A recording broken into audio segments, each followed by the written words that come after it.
La première exigence que Dieu a révélée à l'apôtre Kingsley Ibani, eh bien, il dit, je voulais commencer en vous mentionnant les petites choses en rapport avec nos conduites dans la maison de Dieu.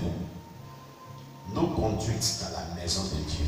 C'est-à-dire qu'on rentre à l'église, la manière dont on se conduit jusqu'à l'église finie. La manière dont on se comporte. Nos caractères pendant le but, jusqu'à ce que le but finisse là. C'est ça. Vous comprenez? Vous devez avoir la conscience du temps dans un premier temps. La conscience du temps. Et là, l'apôtre Kingsley Ibani. Parce qu'il a dit dans Ecclésiaste 3, verset 1, il y a un temps pour tout. Il y a un temps pour tout. Et pour toutes choses sur la terre. Le retard est un péché. Et il est la cause du renvoi de beaucoup de personnes en enfer. Venir au retard au culte, c'est un péché qui envoie beaucoup de personnes en enfer. Et les chrétiens d'aujourd'hui disent, oh, ça c'est sur les petites choses que ça va faire les gens en enfer. On néglige ça. Le retard envoie beaucoup de personnes en enfer. Si vous avez l'habitude de venir en retard des cultes, à des rencontres avec le Seigneur, et même pas avec le Seigneur partout, parce que vous devez être vraiment un modèle en tout. En tout. Cela condamne pour l'enfer. Donc, si vous avez été en retard des cultes, si vous avez été en retard pour partout, commencez à demander pardon à Dieu pour ces péchés de retard. Amen. Maintenant, il dit par exemple, si votre assemblée chrétienne, votre culte commence à 8 heures, avant 7 heures, un ange sera présent dans la chapelle pour noter les noms de ceux qui viendront avant l'heure. Ceux qui viendront avant l'heure. Et le nom de ceux qui viendront après l'heure. Il y a un ange qui note pour cela. Il est là, devant la chapelle. Et puis il note ceux qui viennent avant l'heure, ceux qui viennent après l'heure. Vous êtes déjà en retard. Pardon. Si vous arrivez 1 minute après l'heure, vous êtes déjà en retard. Et ce retard non justifié au culte, seul vous a déjà condamné pour l'enfer. Il y a des retards injustifiables. Rien ne justifie votre retard. Vous ne prenez pas des dispositions pour être à l'heure. Ah, on a parlé de Saint-Jésus pour le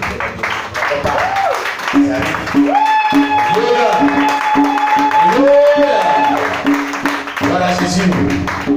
Voilà, que Dieu les bénisse. Voilà, soyez les bienvenus. Voilà, il s'asseye, que Dieu les bénisse. Gloire à Jésus-Christ. Donc, bien aimés, les repas sont déjà là. Voilà. C'est pour ça que vous les accueillez à table, je suis là Alléluia! Gloire à Jésus! Voilà. Soyez tous les bienvenus, que le Seigneur vous bénisse. Amen, amen. Voilà, cela fait joie au cœur de nous retrouver. Nous sommes vraiment heureux de vous revoir et de vous avoir au milieu de nous en ce jour de ce dimanche. Alléluia. Gloire à Jésus-Christ. Donc je disais comme ça que si vous venez en retard à une rencontre de Dieu, à un culte de dimanche, n'importe quelle rencontre du Seigneur, si c'est un culte du soir, si c'est une rencontre d'études, si c'est une rencontre en tout cas, et qu'il a dit que par exemple votre culte commence à 8 heures, et que parce que votre culte doit commencer à 8 heures, il y a un ange que Dieu dépêche, qui se met là devant les temples. Il a un bloc-notes, un registre. Il écrit le nom de tous ceux qui viennent avant l'heure du démarrage du culte. Il mentionne les noms. Et il mentionne le nom de tous ceux qui viennent après l'heure du culte. Si vous venez 1 minute après l'heure, vous êtes en retard et cela vous condamne pour l'enfer. Et là, frère Kinsley Ibani dans son témoignage, juste une petite chose. Voilà pourquoi depuis longtemps nous parlons du retard, que le retard n'est pas bon. Mais les chrétiens disent, si ça c'est péché, est-ce que ça peut amener quelqu'un en enfer? Est-ce que ça va? Ils appellent ça petite chose. Les chrétiens ils disent, il y a les petits péchés, il y a les grands péchés, il y a les péchés moyens. C'est ce que les chrétiens disent. Petit péché, grand péché, péché moyen. Péché, tout péché non confessé, non abandonné, conduit en enfer. Le péché le plus grand, à mon humble avis, selon la Bible, est le blasphème contre le Saint-Esprit. Et Jésus a dit qui est impardonnable dans ce siècle présent et dans le siècle à venir. Et qu'est-ce que c'est que le blasphème contre le Saint-Esprit? C'est le fait d'attribuer la manifestation du Saint-Esprit au diable. C'est tout. Il y a plusieurs types de blasphème. Il y a le blasphème contre le Saint-Esprit. C'est le fait d'attribuer la manifestation de Dieu, sa puissance au diable. Parce que dans le contexte de ce où Jésus-Christ a parlé du blasphème contre le Saint-Esprit, et qu'un jour il chassait les démons. Et l'esprit des pharisiens qui étaient là disait, c'est pas Belzébul, le prince des démons, qui chasse les démons. Et il a dit, je vous dis en vérité, tout péché que commettra un homme, si la terre lui sera pardonnée. Mais le blasphème contre le Saint-Esprit ne lui sera pas pardonné dans ce siècle présent et dans le siècle à venir. C'est le plus grand des péchés, impardonnable sur la terre et dans le siècle à venir. Tous les autres péchés sont égaux dans leur condamnation, sans confession, sans repentance, mais ne sont pas égaux par rapport à la peine qu'on subit lorsqu'on ne se confesse pas, on ne se repent pas. Dans l'enfer. Ah oui, c'est comme ça, c'est ce que la justice est sur la terre. La peine de condamnation sur terre varie selon la gravité de l'infraction. La justice, c'est ça. C'est la même chose. On a vu les témoins dire celui-là, il est plus maltraité, il est plus torturé à cause de cela. Il y a des niveaux de torture à l'enfer. Selon la gravité des biens, de vos actes non confessés, non abandonnés. Amen. Quelqu'un me comprend bien? Alors, on fait un panorama toujours. Alléluia. Il a dit, voilà, je ne sais pas pour tout clair, parce que ceux qui doivent vraiment. De toute façon, quand on finit un livre de Kinsley Ibani, on vous le rapporte. Alors, tous ceux qui n'ont pas reçu, il y a des trous. Alors, on avait distribué, il reste quelques-uns. Mais pour les chrétiens de Crobopac qui sont venus, le missionnaire, j'ai dit, on va prendre les noms. Dans la semaine, je vais commander les livres de Il y a des trous. Et on va les envoyer cela. Amen. Amen. Amen. Voilà.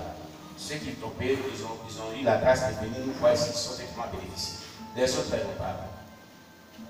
C'est juste devant Dieu. La gloire de Saint-Jésus. Amen. Voilà. Gloire à Jésus. C'est un livre très merveilleux. Vous voyez, hier, j'étais en train de faire des courses pour préparer un peu une des batteries incorporées de nos caméras ici. On ne trouve pas comme ça. On avait trouvé, depuis des mois, il cherchait ici. On dirait vraiment incorporé dans la caméra.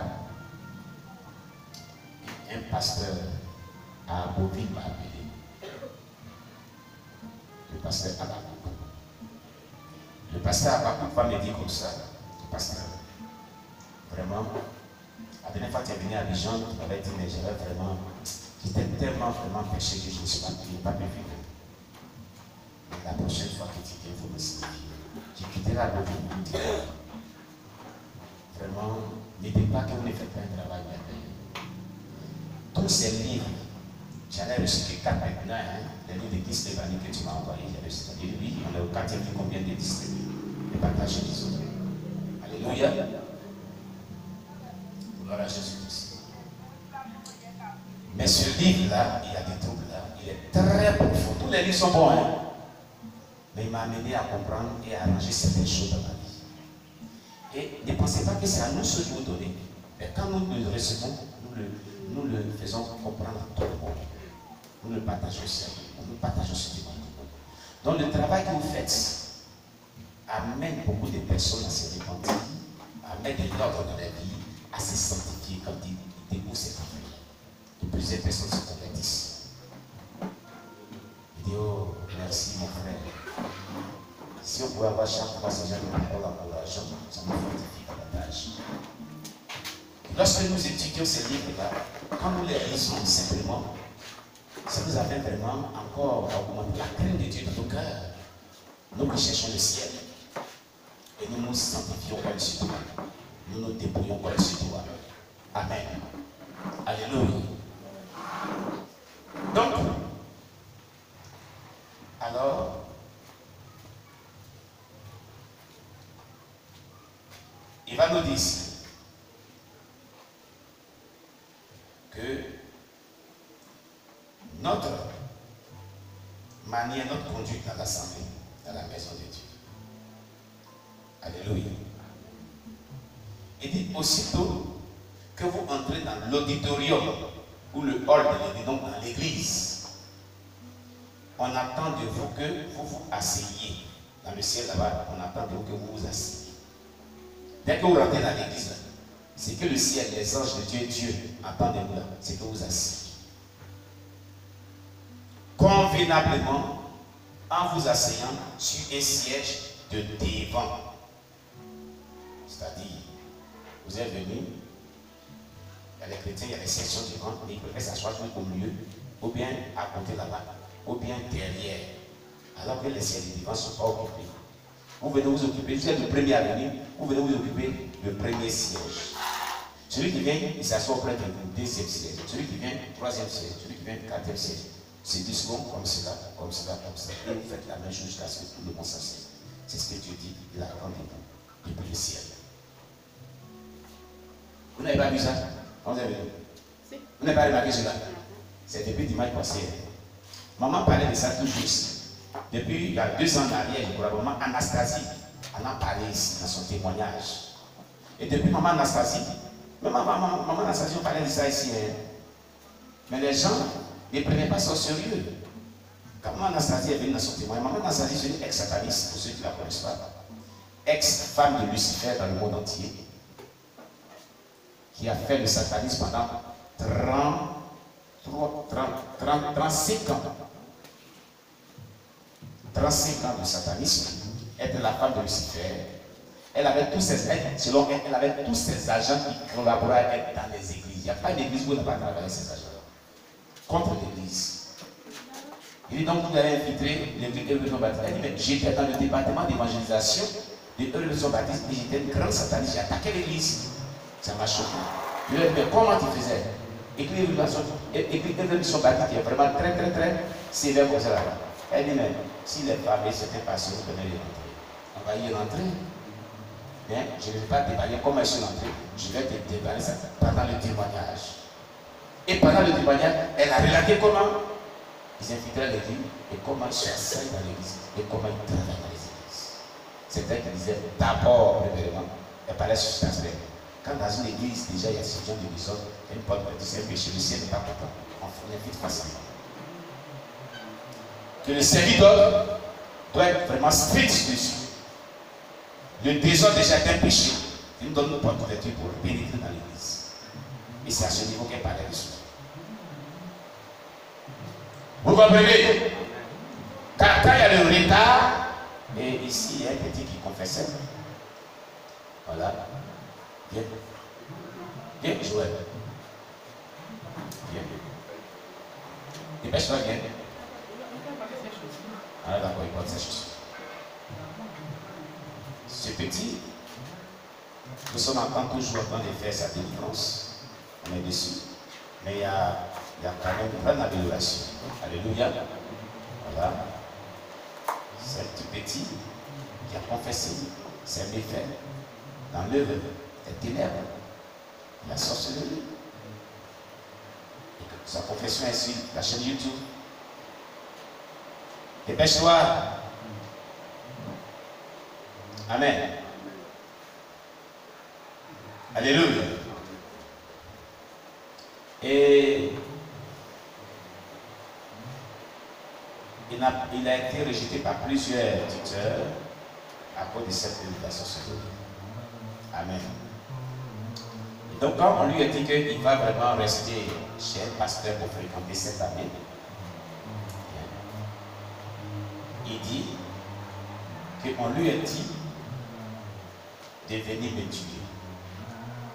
Là où tu vas chez le pasteur, il nous fatigue avec ce feu. Il faut que tu le tues. Amen. Tu vois ce qu'ils ont dit? Attends-toi, mais tu vas les dire ça.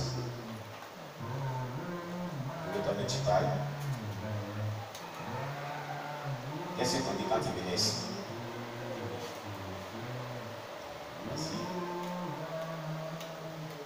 Vas-y. Parle. Pour regarder là-bas. C'est la personne, c'est le pasteur que je vais habiter là. Et je vais le tuer. Parce qu'avec son frère, il est le pasteur, il dérange vraiment la peau. Quand il voulait venir ici, il m'a dit, c'est le pasteur que je vais habiter là. Je vais le tuer et dérange vraiment.